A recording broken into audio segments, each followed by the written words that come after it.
आने वाली कई पीढ़ियां भुगतेंगी। कम से कम 30 साल 40 साल आज बहाल किए हुए अध्यापक रहने वाले हैं। वे अध्यापक अगले अध्यापकों की बहाली करेंगे, तो आज जो उनकी अपनी गुणवत्ता है हम मान सकते हैं कि उससे कम गुणवत्ता वाले लोगों की बहाली वे करेंगे। 100% नंबर दे दें, 100 के 100 नंबर दे दें। तो इसका मतलब ये है कि अंदर जो 5 लोग बैठे हैं, 8 लोग बैठे हैं, वे 2 मिनट 3 मिनट में किसी के बारे में फैसला।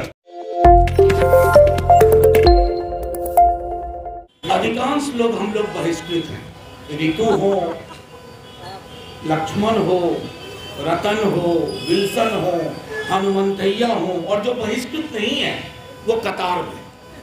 बहिष्कृत होने के तरीके अलग अलग होंगे। हमारे राजेंद्र भाई, हम सब जानते हैं, उस पीड़ा को हम समझते हैं, इसलिए बहिष्कृत भारत की ये मीटिंग। तो यूं हुआ कि मीडिया के कुछ साथियों ने कहा कि सर बाइट ले ली है। मैंने कहा किस बात पे? तो साक्षी मलिक और बाकी पहलवानों ने कुश्ती छोड़ दी, क्योंकि ब्रिजभूषण सिंह के लोग 48 में से 41 या 42 वोट लेकर के कुश्ती संघ पे उनका कब्जा बरकरार रहा। मैं आश्चर्यचकित नहीं हूं, अचंभित भी नहीं हूं। पहलवानों से कुश्ती छुड़वाई जा रही है, शिक्षकों से पढ़ाई छुड़वाई जा रही है, सांसदों से उनका पार्टिसिपेशन छुड़वाया जा रहा है। तो ये है मोदी जी के मदर ऑफ डेमोक्रेसी का सबसे बड़ा प्रमाण। मैंने आज सुबह कहा, एक मार्च में हम लोग गए थे, मैंने कहा प्रधानमंत्री जी जाते हैं विदेश में तो यूं यूं करके कहते हैं कि लोकशाही की जननी से आया हूं, यानी मैं उस देश से आया हूं जो मदर ऑफ डेमोक्रेसी है। ये वही व्यक्ति थे, मैं आपको स्मरण कराऊं, 2014 में जब ये पहली बार चुन के आए तो संसद की दहलीज को चूम लिया, और ये चुंबन कितना खतरनाक हुआ आप सब जानते हैं। इट्स अ किस ऑफ डेथ। ये मौत का चुंबन साबित हुआ इस देश के लिए, यहाँ के लोकतंत्र के लिए, यहाँ के संस्थानों के लिए। बड़ी बड़ी बात आप करते हैं, अयं निज पर्ववेति गणना लघुचेत साम। अरे आप क्यों ये श्लोक पढ़ते हैं जबकि आपका हृदय बहुत संकीर्ण है, और उस संकीर्ण हृदय में भी एक बड़ा घर राष्ट्रीय स्वयंसेवक संघ के लिए। दोस्तों, एमपी से सस्पेंड नहीं होता, एमपी के साथ उसके सवाल सस्पेंड हो जाते हैं। मैं जब बीते दिनों ऋतु के पास गया था, अब तो उस दिन सस्पेंड नहीं था। जब लक्ष्मण आए परसों तो सस्पेंड हो चुका था तब तक। मैंने सदन में एक सवाल पूछा था अपने विश्वविद्यालय के बारे में, लेकिन मेरे सस्पेंशन के साथ इस सवाल को भी सस्पेंड कर दिया गया। ये सवाल पार्लियामेंट के रिकॉर्ड में है, आप वेबसाइट पे जाइए।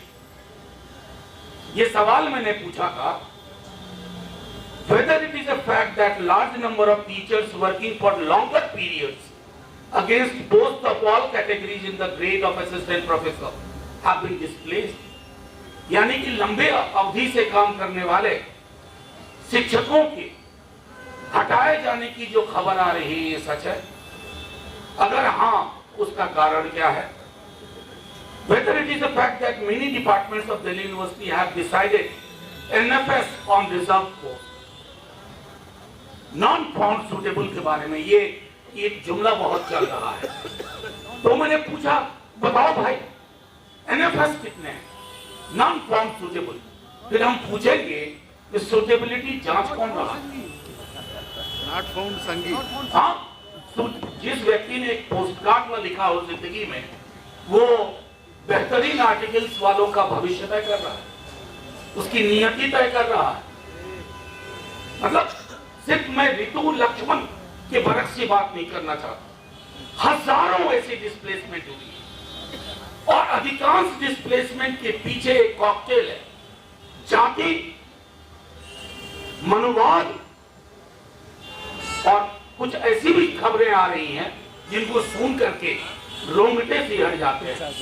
कल लाइटर वेन में किसी साथी ने बताया, एक नए शिक्षक जिसकी नियुक्ति हुई इस रूट से, नागपुरी रूट से, पूछा गया कि साहब आपको क्लास लेनी है, बोला पैसा भी दें क्लास भी लें। ये हकीकत आप बनाते जा रहे हैं। तो बहरहाल फिर मैंने डिटेल मांगा कि ऐसे कितने डिस्प्लेस्ड असिस्टेंट प्रोफेसर हैं। मुझे पता है कि इससे बवाल मचा है, लेकिन मेरे सस्पेंड होते ही ये सवाल सस्पेंड कर दिया गया, इस सवाल को हटा दिया गया। सवाल है, उसका जवाब नहीं। तो इसको आगे ले जाना होगा। मुझे डर इस बात का है कि अक्सर जब हम बात करते हैं, और ये मैं पूरे होशो हवास में कह रहा हूं, हम अपने जैसे लोगों से बात करते हैं। इसमें इस समूह में, इवन मीडिया में, एकमात्र माइक एक गणतंत्र नाम के चैनल का था, मतलब अंग्रेजी उसका, वो आए तो हमसे पूछा भी, आपने पूछा ये कैसे आ गए। थोड़ी देर बाद देखा वो माइक उठा के, वो उनको वहां जाना था दूसरी मीटिंग में, वो यहाँ लगा गए माइक। तो मैं ये कहना चाह रहा हूं कि ये लड़ाई हम लोगों को उन तक भी पहुंचानी हो जो अभी तक हमारे दायरे से बाहर है। और ये लड़ाई एक दो दिन की नहीं है। आप आजकल अक्सर कई मेरे दोस्त, हम पार्लियामेंट में भी मैं ये बात कहता हूं कि 2024 जीत लोगे भी, तब भी इस देश को रिपेयर करने में आपको 50 वर्ष लगेंगे। The kind of damage which has been done in last 10 years and the kind of damages which are in the process shall actually make all of us work to retrieve, to repair the India we have almost lost. मैंने almost इसलिए कह रहा हूं कि कल एक किताब के विमोचन में बोल रहा था, कल ही इंडियन एक्सप्रेस में एक आर्टिकल लिखा था मैंने सस्पेंशन पे। उसमें एक लाइन मैंने लिखी थी कि कहीं ऐसा न हो कि मुझे एक आर्टिकल लिखना पड़े, RIP, rest in peace Indian parliamentary democracy. तो किसी ने कहा कि आप जैसे लोगों को इतनी निराशा की बात नहीं करनी चाहिए। तो मैं उनकी बात मानते हुए आपसे कहना चाहता हूं कि निराशाजनक माहौल है, लेकिन अगर जो सुकुमार जी ने जो आंकड़े दिए या रतन जो बता रहे थे, मैंने 2-3 मसलों पर इस सरकार को सदन में रौब दिखाने के, अपना गुरूर दिखाने के बाद वापस जाकर देखा है। किसान आंदोलन, roster system, SC ST act, संसद से नहीं करते हैं ये, मैं बार बार दोहरा रहा हूं। इनको आवारा संसद से भी दिक्कत नहीं है, संसद मैनेज कर लेंगे। सड़क नहीं मैनेज कर पा रहे हैं, और सड़क चूंकि मैनेज नहीं कर पा रहे हैं तो हमारी संभावनाएं बरकरार हैं। और मैं समझता हूं कि हम सब लोगों को, कहीं ऐसा ना हो किसी दिन सुबह उठे और पता चला अग्निवीर टाइप का कोई स्कीम दिल्ली विश्वविद्यालय में आ रहा है।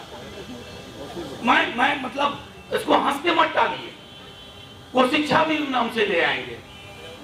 4 साल का शिक्षा भी, 4 साल नौकरी करेगा, कोई पेंशन नहीं मिलेगी वगैरह वगैरह। 4 साल के बाद वो संघ के मॉडल में घूम घूम करके वो चवन्नी या किताब जो होती है पतली पीली वाली, वो लोगों को पढ़ाया करेगा। वो हिंदुस्तान सोने की चिड़िया हुआ करता था, मोदी जी फिर से उसको सोने का बाग बनाने की कोशिश कर रहे हैं। चिड़िया नहीं, बाग। तो ये सारी कोशिशें होंगी, तो आगाह करना जरूरी है। और मेरा अपना अनुभव बताता है, रोस्टर आंदोलन जब हम लोग सब साथ में, तो जीत उतनी आसान नहीं लग रही थी। संसद के कई सदस्यों को रोस्टर पता नहीं था। मैं आपको बताऊं, कई सदस्यों ने मुझसे कहा कि ये L शेप क्या होता है, ये समझाओ। तो बाकायदा मैंने उनको समझाया था कि ये रोस्टर होता है। आज इस रोस्टर की जो सरकार ने प्रपोज किया था, उसके क्या गंभीर परिणाम होंगे। मसला सिर्फ आज की जनरेशन का नहीं।